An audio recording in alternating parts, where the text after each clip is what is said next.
Hello guys, Elix Gaming Life Safety Guy here, and this will be a review of the RMS-1T fire alarm pull station. As you can see, I got one in the mail today, brand new in box, and I did open this, but I just wanted to make a video to show you how it came in and how of a nice fire alarm it is. So when I got this, it arrived like this, RMS ITKL T45. I don't know what that is. I don't know what the T45 stands for, but it's just on there. And then every other side is just blank, including the bottom. But yeah, let's go ahead and open this. So I got this on eBay for about $10 and $10 shipping, so $20. Not bad for a brand new fire alarm. As we open it, we get the instruction manual. We'll go ahead and take a look at that first. As you can see, the instructions, installation and service manual for this particular alarm. This is a key version, not a hex version. You can see you can install that dual action lift and pull piece to it, but this one did not come with one. And then in the back we have the basic diagram of the terminals and the basic functions of the pull station. We'll go ahead and set this aside.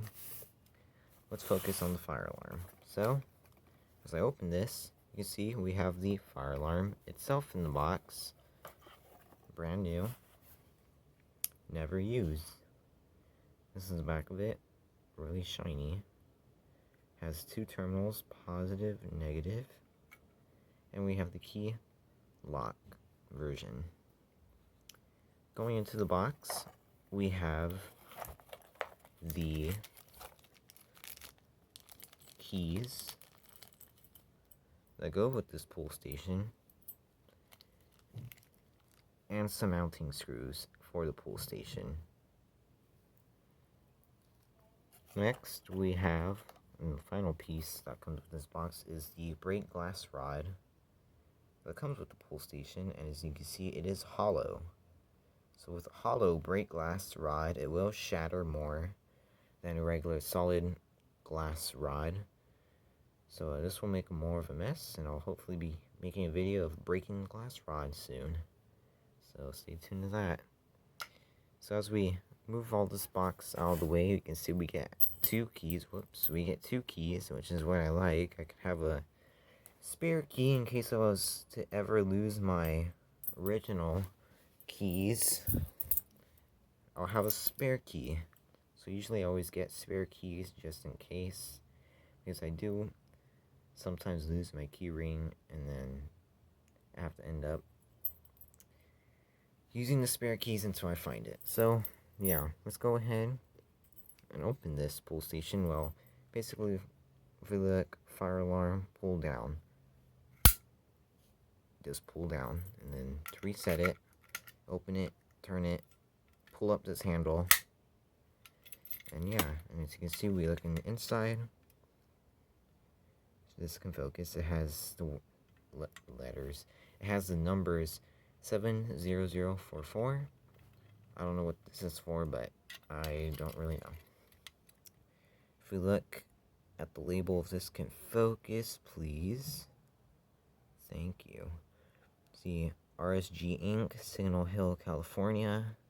Fire alarm station model RMS-1T-KL.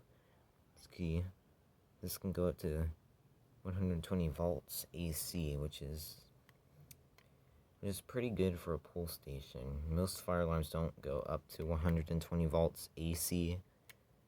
So yeah, this can handle a normal outlet current. You see, you have your button which clicks. When you press it, and this can focus more. CUL listed and as RSG Inc. for indoor use. And you can see the model is RMS-1T and it's FM approved. Also, when you lift these tabs up, if I can get better lighting right here, I'll go ahead and turn the light on my camera. If you use these tabs right here and right here, if you lift those up, you can insert the brake glass rod right there. But yeah, I'm not going to do that later. But yeah, see, nice and shiny, brand new.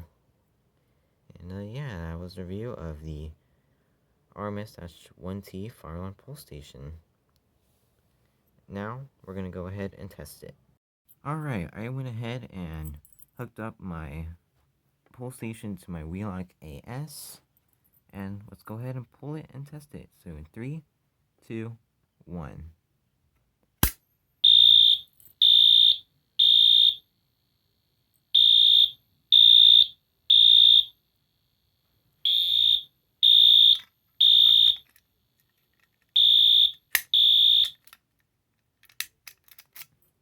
Camera's getting out of focus from the strobe, but as you can see, it works.